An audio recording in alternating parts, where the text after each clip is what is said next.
Boaz Ashkenazy, it's great to have you on Paper Napkin Wisdom. Welcome. Oh, and thank you. I'm excited. This will be a fun Yeah, conversation. yeah, I'm jazzed to have you here. Uh, and so you shared with me an interesting paper napkin. I want to jump right in. I'm going to read it, Sure. and it says, "The future belongs to those that ask the right questions, not to those that have the answers." And that's very near and dear to my heart. I love this paper Yeah. napkin. It could be mine. So why did you share that with me? Well, I think that I find that throughout life, curiosity is one of those things that I've always had. I'm always very interested in other people. And so when I get into conversations, I'm sure like you do too with these podcasts, I'm really fascinated by people's lives and by people's jobs and what they're doing. And so I tend to ask a lot of questions. And what I notice is that that's uncommon. I also noticed that in the business world, there's more talking and there's less listening. And so I just think that as a rule, I like to be more curious and listen more than I talk. And okay, so what's fun about what you said is you're fascinated, you're curious about the lack of curiosity, right? You were fascinated by the Yeah. lack of curiosity, which is in itself kind of interesting and revealing about were you always like that? Was that the way you were as a kid or I think so. Nowadays I have a podcast like you do, and I end up interviewing people and I listen and I talk and so on. But yeah, I've always, with younger friends and as a child, just always kind of not been the one at the center of the room talking and telling jokes, but be more the one kind of on the side asking questions and listening and digging into what people are doing. And I think to a point where it can be off-putting in some ways because it's so unusual that people are like, why all why the are you asking questions? so many questions? Yeah. Yeah. So why are you asking so many questions? Well, I think it comes from it's an authentic curiosity about things and about people. And yeah, I just find that I find folks fascinating. And so I'm I'm looking to kind of dig in to what they're doing and find out kind of what makes them tick. Yeah. And were you like that even so for me, though I was always curious, I was happy to fill the blank space in my late teens, early 20s. Were you like that? Or would you just remain curious the whole way, do you think? As I got older, I got much more comfortable presenting and talking about different subjects. And so I would fill the void in different ways. And so now, I think it's much more balanced, Yeah. but I still think it's coming from a place of curiosity. And I think that people that I've really liked in the media over the years are folks that have interview shows and are really, really good at doing interviews. Yeah. Like Oprah Winfrey good at doing interviews, Yeah. where they're doing research, but they're also kind of in the moment, really kind of finding ways to dig in and understand which way to take the conversation. I just think that's fascinating. Isn't that interesting though, right? Because there is a balance between being prepared and being open. Hmm. Is that what you're talking about? Yeah, yeah, and also being able to kind of understand where to take the conversation. What does that It's mean?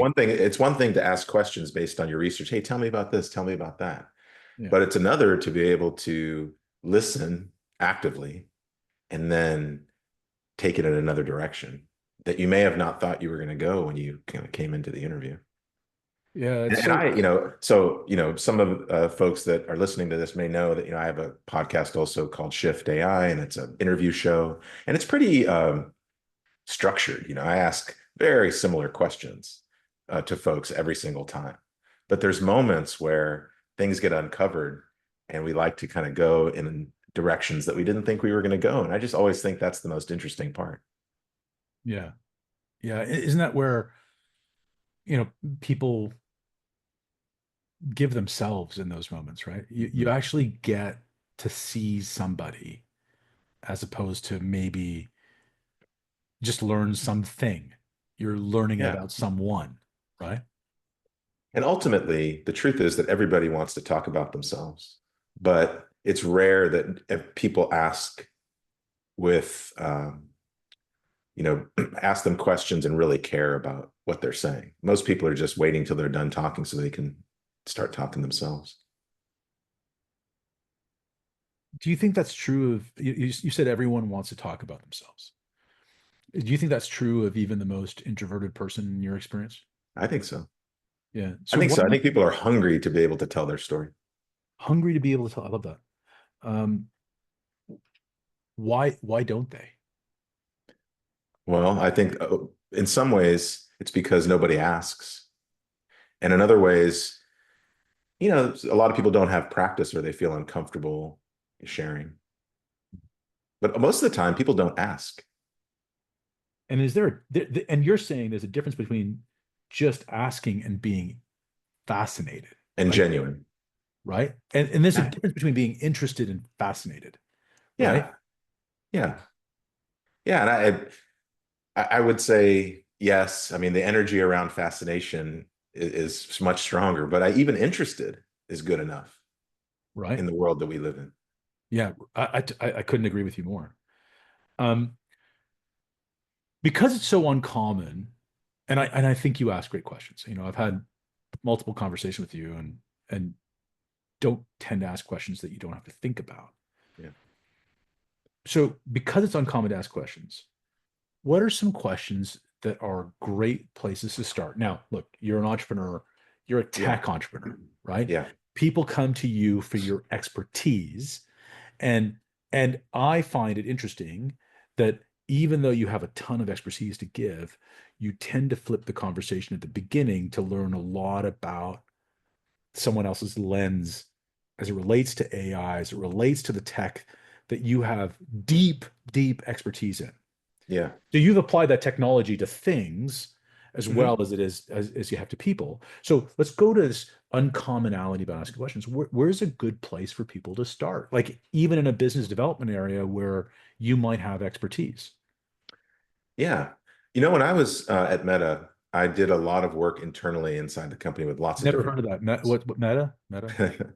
and and part of the job was to uncover problems that these different departments were having and build solutions for them. Some of them were spatial solutions. We built a lot of stuff for our headsets for employees, and some of them were chatbots and other kinds of AI solutions. But they all started from the place of trying to understand what their problems were. And the same thing is true with augmented AI, which is the current business. I would say most of the places that we start is not just diving in and solving problems. We're really sitting down with people and doing business therapy, which is, hey, tell me about what your problems are. Tell me what's going on. Where's the pain? And the reason why I think that's the important place to start is that when you don't have enough pain, you end up falling flat on your face when you build solutions. It happened a lot to us when the name change happened at Meta and everybody in the world wanted a metaverse. Most of the reasons why they wanted a metaverse was because it was optical. There wasn't a lot of pain. There, in certain cases, there was, but for the most part, there wasn't. And once those things got built, which expended a ton of resources, nobody came and they just fell flat. And I find the same thing is true with AI. Everybody thinks AI is this sexy thing. Hey, give me some AI. I need some AI. And they're not thinking about their problems first. Because sometimes it's not a large language model that's going to solve your problem. Sometimes it's just conventional software. Sometimes it's cleaning up your data. I mean, it depends on the situation.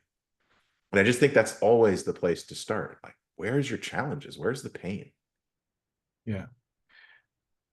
Is that hard sometimes? Because like let's go back to this meta example, right? Where people are looking for the metaverse and to a certain degree had to deliver something against that pressure, right? There's a lot of pressure to deliver something. Yeah. Then you deliver something and nobody wants it or nobody does anything with it. Yeah. You know, isn't that the peril of a lot of entrepreneurs? Like you think you're delivering against what somebody wants, and then you do it, and they're like, "Eh, I didn't want Yeah. that." I think you're right. I think that's the hardest thing the hardest thing is to identify that what someone's asking for is not going to work and tell them that they can't have it. I just had to do that recently. Wow, And that is hard, right? it's Especially when hard. you're building a business, because it's like, oh, Yeah. rent is So, due and payroll is due, yeah. and I It's gotta really hard. do something. It's really hard. But I think that the entrepreneurs that stay focused and understand who their real customers are end up winning. Mhm. And it's the discipline of being able to say no. It's hard, but I think it's really necessary. And if you ask the right questions, going back to the paper napkin, you're going to know if they're the right customer for you. Like I'll give you an You're example. right for them too. Like that's the other Both. side of it, right? Yeah, absolutely. Both ways. And sometimes it happens to us in terms of size as it relates to AI. Like someone can have a problem, but the team that has the problem is tiny. And the number of times that this problem happens to them is like once a month. Large language models could solve that problem, but it's just not enough to have an ROI that makes sense. Mhm. And so you could take their money, but at the end of the day, it's not going to be successful. Yeah.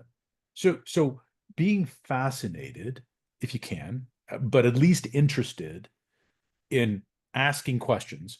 I mean, we're going to talk about the napkin because you talk about the right questions, but let's just say Yeah. asking questions, starting with Yeah. questions. You can make it bad, make it better, right? You can start with some questions and go from there, right? You may not Sure. get the right ones right away, right? Yeah. Yeah. So I like what you talked about business therapy as part of that, right? Finding out what the problem was. How much discipline does it take to stay out of the solution mindset? Because we Yeah. like to solve. We like to get that magic wand out and say, I can fix that. But maybe they're asking for something that their friend used or their colleague Yeah. or somebody else used. It's not really their problem, but they're skipping to a problem that's familiar because they just want a solution. Right.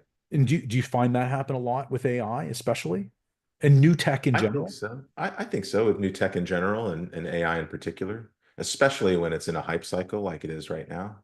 And I think when people feel pressure, to do something or they don't want to be left behind, that's one of the ways that they go. They've heard about something, they think it's going to work for them, they have some ideas. And I think our technical team is one of the things that I really love about watching them work is that they can be really clear about where large language models and AI apply and when it doesn't, and be honest about that, even if it Mhm. means losing the job. Yeah. And but to answer your question, I think that the right question to ask is usually why, Mhm. and to do and ask that multiple times. Yeah. And if you do, like you can just go deeper into the layers of, oh, okay, well, that's interesting. Why? Why are you guys doing it that way? Oh, because this group has this SaaS software and this is kind of the way, these are the limitations of why. Like I think you can kind of go deeper and deeper and deeper and start uncovering some things that then get really interesting. Like, oh, okay, well, that's interesting. You guys are doing this manual thing over here because you're trying to ingest this unstructured data in some other way. And like, I think you start to learn more if you kind of hold back a little bit before telling, oh, I got this product and I think I can solve your problem. Yeah. So you have to not only ask why, because people talk about, oh, I got to ask why 5 times, and they've got a Right. formula, and they have little hash marks on the side of their page, right? It's like I asked why once, I asked why twice. Like I'm Yeah. on I'm on third why. I'm getting close, right? But you Right. have to be interested in why, Yeah. right? Because if you're interested in the why, isn't it true that people can tell when you're interested in them, right? Yeah, I think Isn't so. it true? Like I think that's true. Yeah, I think so too. I think it's true. I So think it's so when true. you're And some people interested do in it well asking, and some people don't. yeah. So if But you're I interested think in you're right. asking questions, then maybe like isn't it true that other people will help you get to the right questions too? Like people Yeah. because you said this earlier on. Everybody wants to talk about themselves. Yeah. And people are, especially if you have a business and you're going through some sort of problem in your business, I mean, you are deep into that problem. You want to talk about it. You want to work through that. Yeah. It's just like therapy. Yeah, I love how you called it business therapy. It is. It's the same. It's exactly like that. So And people open up. They want to talk about it. how do you know when you've asked enough right questions to get to the place of That's a real good change? question. That's a really good question. And I mean, I'm pretty disciplined about it, but I can be kind of loose about it too. And I'm guilty of like wanting to solution also. I know what we're good at. I know what IP we have, and I have that all sitting in my back pocket. I'm listening for that. So I know. And sometimes I want to dive in and say, oh, the problem you're telling me about is super aligned with the stuff that we can roll out. And so I don't know like what the right timing is exactly, but I try to like listen 70% of the time and talk 30% if I can. That's usually a good rule. Yeah, yeah. I find it really fascinating because you know your IP really well. Yeah. You know what AI is and isn't really well. How do you uh, how do you quiet that critic that you have inside of you when a client is asking for something that's just delusional? I think at this point in our company, I have business partners, and I don't run it by myself, and they are really, really good at holding me to task about what we have and what we offer. And I think Mhm. we're different in a lot of ways from your classic product company because we don't really have a product. We have solutions that Mhm. can be customized. And some of them have accelerators where we can get to it faster because we've got some IP, and some of them don't. And we're okay solving problems from scratch. But we're also trying to look for commonalities in terms of what people's problems are. And I think in the AI space, we're starting to see that the more people we talk to, the more we realize that they have similar problems in different categories. And that large language models in particular happen to solve those problems really, really well because they're really good at language and because of some of the things they're really good at.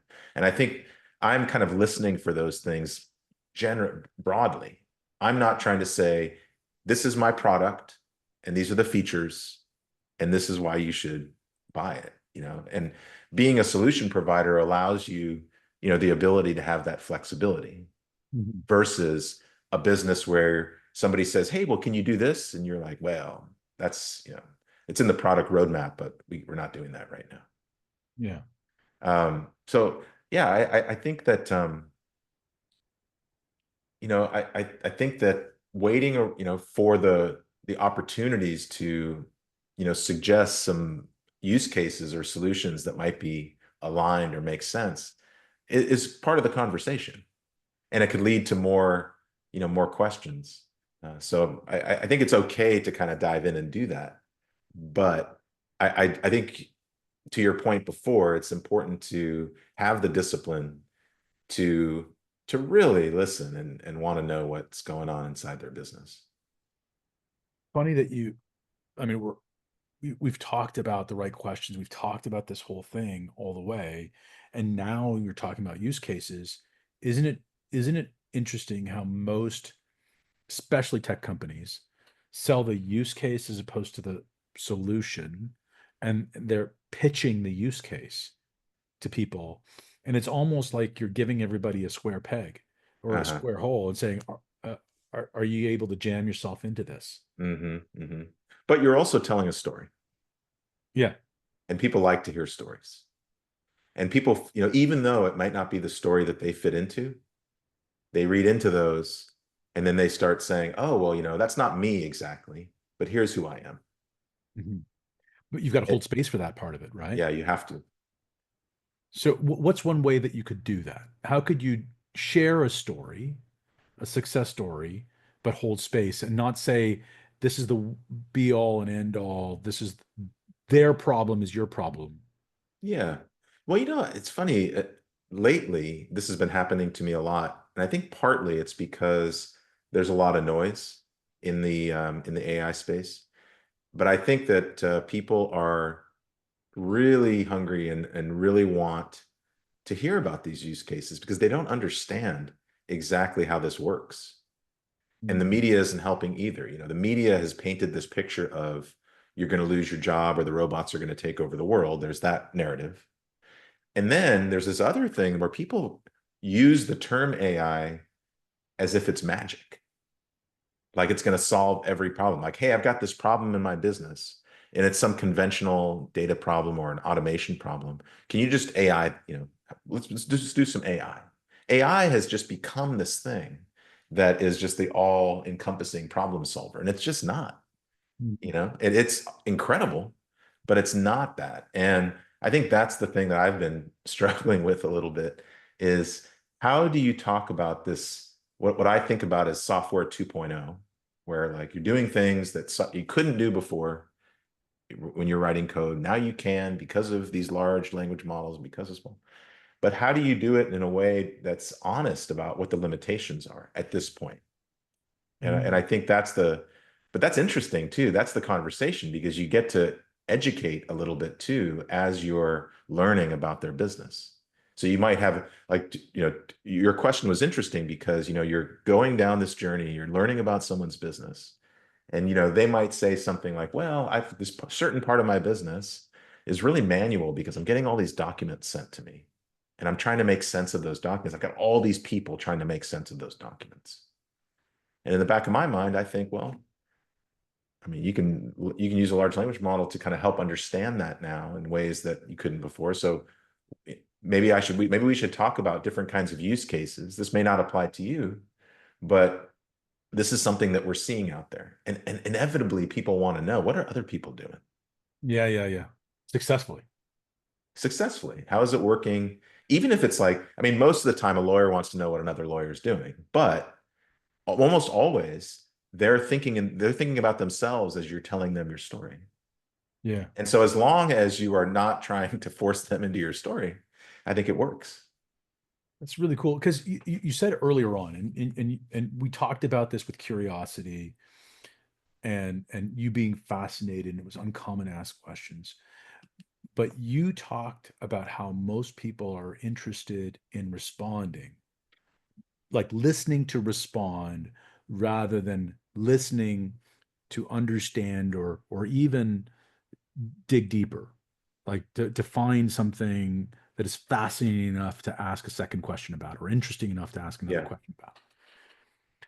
But isn't it interesting that when you were talking about the story, you're sort of leaning into the fact that people are listening to respond, Yeah. so that you can almost use that to get more curious about them, couldn't you? Yeah. Yeah, you could. And I think we're all guilty of kind of in the back of our minds trying to kind of wait and understand what the next thing is we are going to say. So, we're all guilty of that. But I think that being able to, being able to interview people kind of, I mean, like the practice of having a podcast where you're not expected to be the smartest person in the room is actually really helpful.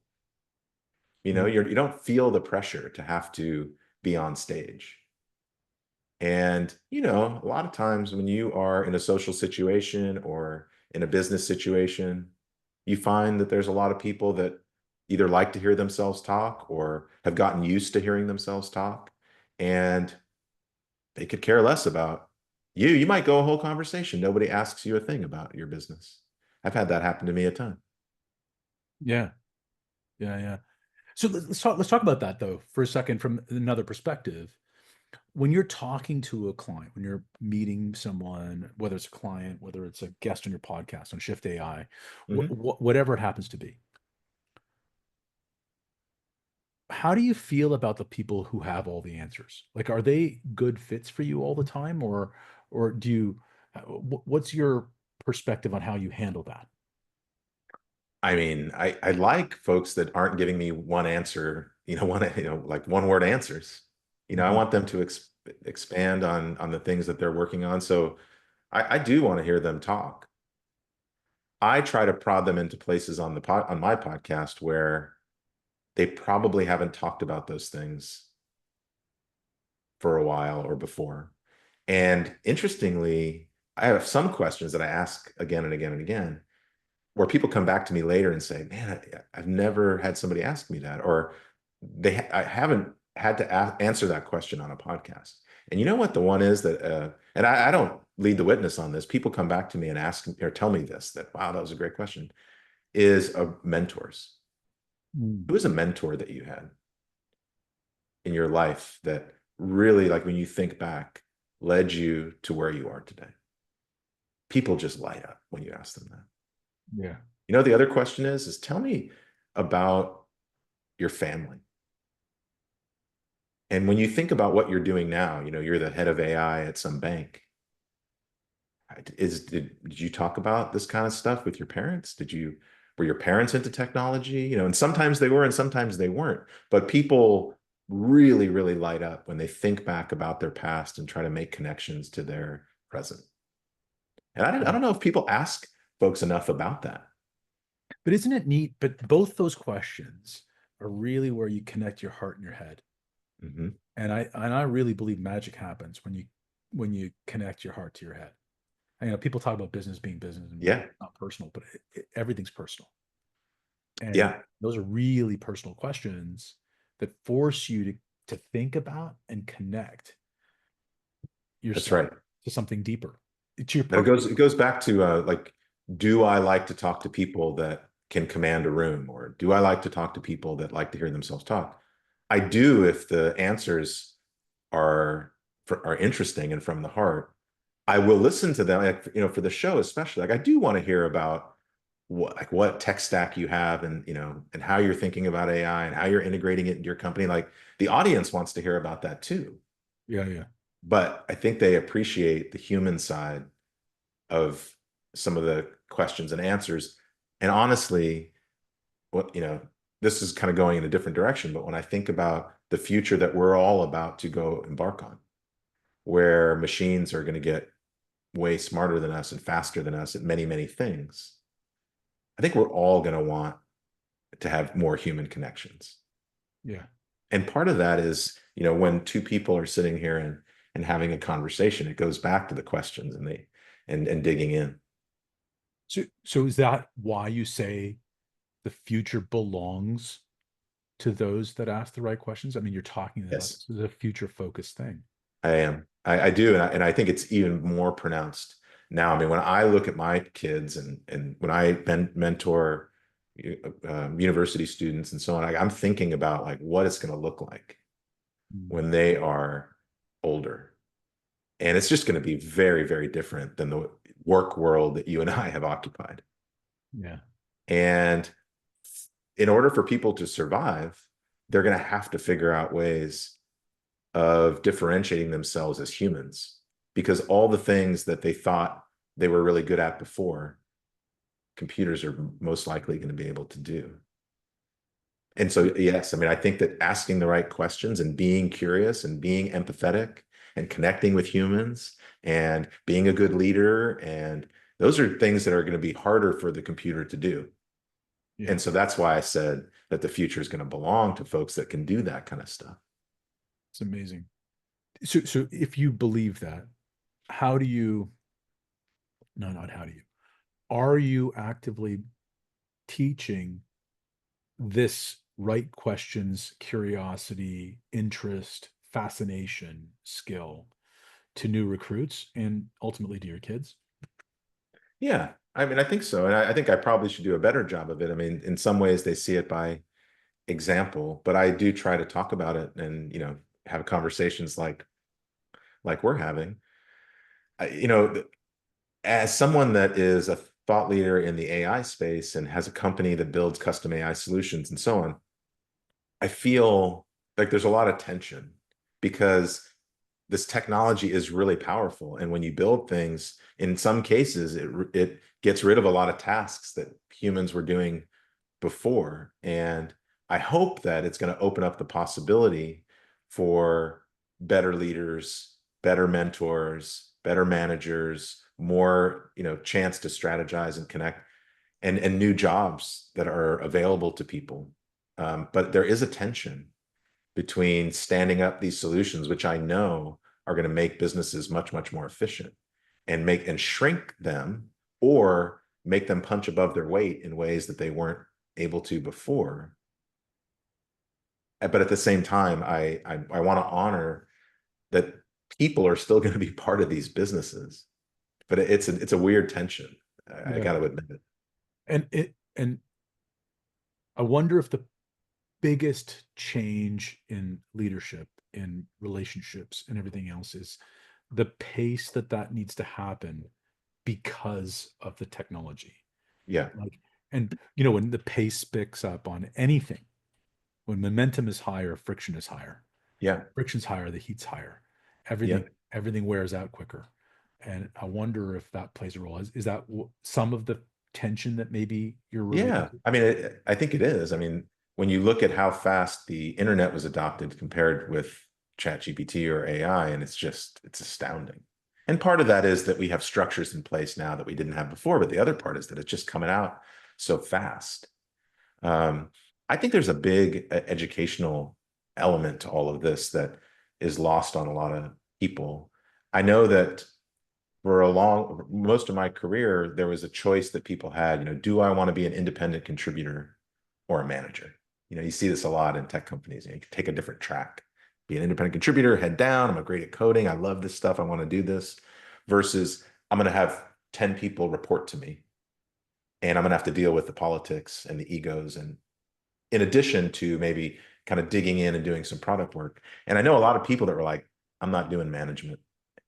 I just want to be an individual contributor and do my thing and be part of a team, and that's fine. But play my part. And I think especially a lot of people in the technology space are going to have to learn how to be better managers because they're not going to have a choice. Wow. That is a powerful place to end. Boaz, I'm so happy you joined me. Thank you for joining me today. I had a great time talking with you. Super fun. Super fun.